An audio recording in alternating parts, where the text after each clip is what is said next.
नमस्कार, मी अखिलेश परेश दळवी. आपलं माझ्या चॅनलमध्ये स्वागत आहे. या व्हिडिओमध्ये मी सांगणार आहे की 6 मूव्हिंग ॲव्हरेज इंडिकेटर चार्टवर कसा लावायचा आणि त्याच्या सेटिंग्स कशा चेंज करायच्या. तर तुम्हाला पहिले ब्राउझर ओपन करायचं आहे.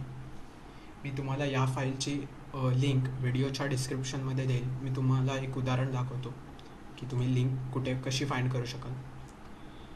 हा व्हिडिओ माझ्या MSCD इंडिकेटरच्या बॅकटेस्टिंगचा व्हिडिओ आहे. तर त्या व्हिडिओमध्ये डिस्क्रिप्शन हे तुम्हाला अशी दिसेल. तर इथे शो मोरवर क्लिक करायचं आहे आणि जी फर्स्ट लिंक असेल त्यावर तुम्हाला क्लिक करायचं आहे. तर ही फाईल तुमची ओपन होईल त्या लिंकवर क्लिक केल्यावर. इकडचे कोड्स तुम्हाला कॉपी करायचे आहेत. दिस सोर्स ऑफ कोड पासून ते एंड ऑफ द स्क्रिप्टपर्यंत कॉपी करायचे. एखाद्या स्क्रिप्टचा फुल फीचर चार्ट तुम्हाला ट्रेडिंग व्ह्यूच्या साईटवर ओपन करायचा आहे. मी तुम्हाला निफ्टी 50मध्ये दाखवतो. तर पायनेडेटरवर क्लिक करायचं आहे. येथील कोड्स तुम्हाला सगळे डिलीट करायचे आहेत आणि कॉपी केलेले कोड्स पेस्ट करायचे. पेस्ट झाल्यानंतर तुम्हाला सेव्ह या बटनावर क्लिक करायचं आहे. ते सेव्ह केलं की तुम्हाला इंडिकेटरचं नाव द्यायचं आहे. मी देतो 6 मूव्हिंग ॲव्हरेज. 6 सिम्पल देतो, 6 मूव्हिंग ॲव्हरेज टेस्ट आणि सेव्ह या बटनावर क्लिक करतो. त्यानंतर तुम्हाला इंडिकेटरमध्ये जायचं आहे, माय स्क्रिप्टमध्ये जायचं आहे आणि 6 मूव्हिंग ॲव्हरेज टेस्ट हा इंडिकेटर ओपन करायचा आहे किंवा जे तुम्ही नाव द्याल त्या इंडिकेटरचं ते ओपन करायचं आहे. ते ओपन केल्यानंतर तुम्हाला इथे इंडिकेटर्स लावलेले दिसतील. तर आता मी तुम्हाला सांगतो इंडिकेटर्सच्या सेटिंग्स कशा चेंज करायच्या. तर तुम्हाला सेटिंग्समध्ये जायचं आहे. इंडिकेटरच्या पहिले तुम्हाला मी स्टाईल्स सांगतो. स्टाईलमध्ये गेलो. जर तुम्ही व्हाईट बॅकग्राऊंड वापरत असाल तर तुम्हाला या मूव्हिंग ॲव्हरेजचा कलर तुम्हाला चेंज करावा लागेल, कारण की तर तुम्हाला दिसणार नाही तो कलर. तर तुम्ही चेंज करून ब्लॅक ठेवू शकता किंवा तुम्हाला जो पाहिजे तो कलर त्या कलरचा ठेवू शकता. तर समजा मी ब्लॅक ठेवला आणि नंतर सेव्ह ॲज डिफॉल्ट या बटनावर तुम्हाला क्लिक करायचं आहे. तर मी सध्या व्हाईटच राहू देतो आणि सेव्ह ॲज या बटनावर क्लिक करतो. नंतर तुम्हाला मूव्हिंग ॲव्हरेज, जर तुम्हाला 2च मूव्हिंग ॲव्हरेज वापरायचे असतील तर हे खालचे मूव्हिंग ॲव्हरेज तुम्ही अनटिक करा, तर तुमचे 2च मूव्हिंग ॲव्हरेज राहतील. तसंच तुम्हाला पाहिजे या 6पैकी तुम्ही किती पण बंद किंवा चालू करू शकता आणि त्यांचा कलर तुम्हाला पाहिजे तो चूज करू शकता आणि लाईनची थिकनेस पण चेंज करू शकता आणि लाईनची ओपॅसिटी पण चेंज करू शकता. तर आता मी तुम्हाला इनपुट्समध्ये जाऊन सांगतो सेटिंग्स. तर आता मी इनपुट्समध्ये गेलो. जर तुम्हाला एकही इंडिकेटर नसेल लावायचा तर तुम्ही शो/हाईड या बटनावर क्लिक करून बंद किंवा चालू करू शकतात सगळे इंडिकेटर एकाच वेळेस. तसंच इकडे पण तुम्हाला ऑप्शन आहेत मल्टिपल मूव्हिंग ॲव्हरेज बंद किंवा चालू करायचे. तर आता दाखवतो मूव्हिंग ॲव्हरेज 1. मूव्हिंग ॲव्हरेज 1 हा मागील 10 कॅन्डल्सच्या क्लोजिंगचा सिम्पल मूव्हिंग ॲव्हरेज आहे. तसंच मूव्हिंग ॲव्हरेज 2 हा मागील 20 कॅन्डलच्या क्लोजिंगचा सिम्पल मूव्हिंग ॲव्हरेज आहे. तसंच मूव्हिंग ॲव्हरेज 3साठी, 4साठी आणि 5 आणि 6साठी सेम आहे. तर आता तुम्हाला पिरियड तर समजलं असेल की मागील किती कॅन्डल तुम्हाला कन्सिडर करायच्या आहेत, त्याच्यासाठी तुम्हाला पिरियड्स चेंज करायचे आहेत.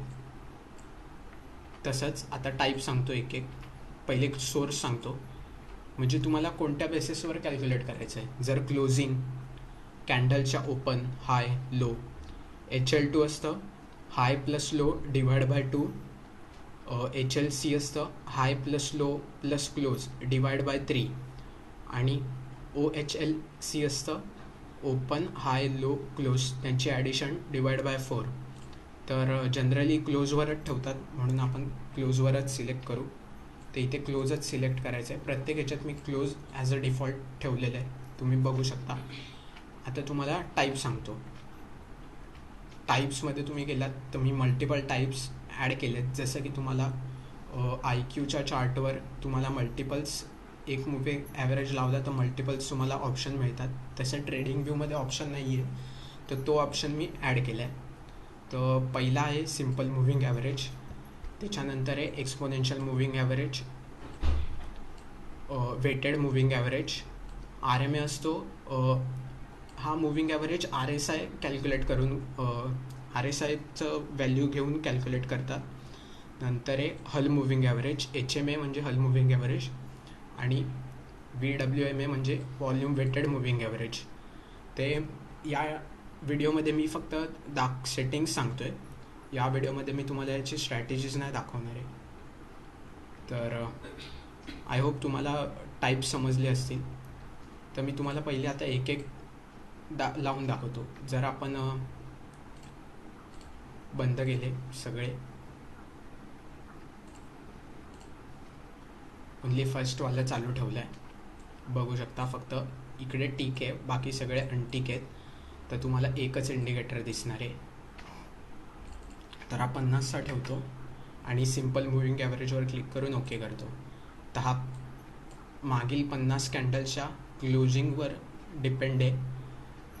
तर असंच तुम्ही चेंज करून बघू शकता की प्रत्येक स्टॉक की कुठल्या सपोर्ट, कुठला त्याचा सपोर्ट आणि रेजिस्टन्स, डायनॅमिक सपोर्ट आणि रेजिस्टन्स लेवल हे तुम्ही चेक करू शकता की तो EMAवर सपोर्ट आणि रेजिस्टन्स करतो आहे की वेटेड मूव्हिंग ॲव्हरेजवर सपोर्ट आणि रेजिस्टन्स देतो आहे, RSIच्या कॅल्क्युलेशनच्या मूव्हिंग ॲव्हरेजवर सपोर्ट आणि रेजिस्टन्स देतो आहे की हल मूव्हिंग ॲव्हरेजवर देतो आहे. तर मोस्टली हल मूव्हिंग ॲव्हरेज आणि व्हॉल्यूम वेटेड मूव्हिंग ॲव्हरेज हे प्राईसच्या एकदम क्लोज असतात. आता तुम्हाला निफ्टी 50मध्ये व्हॉल्यूम वेटेड मूव्हिंग ॲव्हरेज तुम्हाला दिसणार नाही, कारण की निफ्टी 50मध्ये व्हॉल्यूम दिसत नाही. आपण बघू व्हॉल्यूम दिसतो का. व्हॉल्यूमवर सिलेक्ट करतो, व्हॉल्यूमवर क्लिक केलं तर तुम्ही इथे बघू शकता की no volume is provided by the data vendor. So तुम्हाला व्हॉल्यूम वेटेड मूव्हिंग ॲव्हरेज निफ्टीच्या चार्टवर तुम्ही बघू नाही शकत. हे बघा दाखवतो, तुम्हाला दिसणार नाही. बट जर तुम्ही दुसरे कुठले चार्ट लावले, थांबा दुसरा ऑप्शन घेऊ आपण, जसं की इन्फोसिसवर तुम्हाला चेंज करून दाखवतो. चार्ट मी रिसेट केला, सेटिंग्समध्ये गेलो आणि इकडे volume weighted moving average select केला आणि ओके या बटनावर क्लिक केलं. तर हा तुमचा चेंज झाला, हा तुमचा व्हॉल्यूम वेटेड मूव्हिंग ॲव्हरेज आहे. तर असं तुम्ही प्रत्येक याच्यासाठी चेंज करून बघू शकता आणि तुमची डिफॉल्ट व्हॅल्यू सेट करू शकता. तुम्हाला प्रत्येक वेळी 6च्या 6 मूव्हिंग ॲव्हरेज चालू ठेवायची गरज नाही आहे. ते तुमच्या प्रेफरन्सवर आहे की तुम्हाला किती चालू ठेवायचे आहेत. जर मला असं वाटतं की मी 3च मूव्हिंग ॲव्हरेज चालू ठेवेन एका वेळेस, तर 3 ऑन करायचे आणि सेव्ह ॲज अ डिफॉल्ट या बटनावर क्लिक करायचं आणि ओके या बटनावर क्लिक करायचं की तुम्ही जेव्हा नेहमी हा इंडिकेटर लावणार तेव्हा तुम्हाला फक्त 3च इंडिकेटर दिसतील. तर तुम्ही असे सेटिंग्स चेंज करू शकता. आय होप तुम्हाला व्हिडिओ आवडला असेल. जर व्हिडिओ आवडला असेल तर नक्की व्हिडिओला लाईक करा आणि अशाच व्हिडिओसाठी चॅनलला सबस्क्राईब करा. थँक्यू.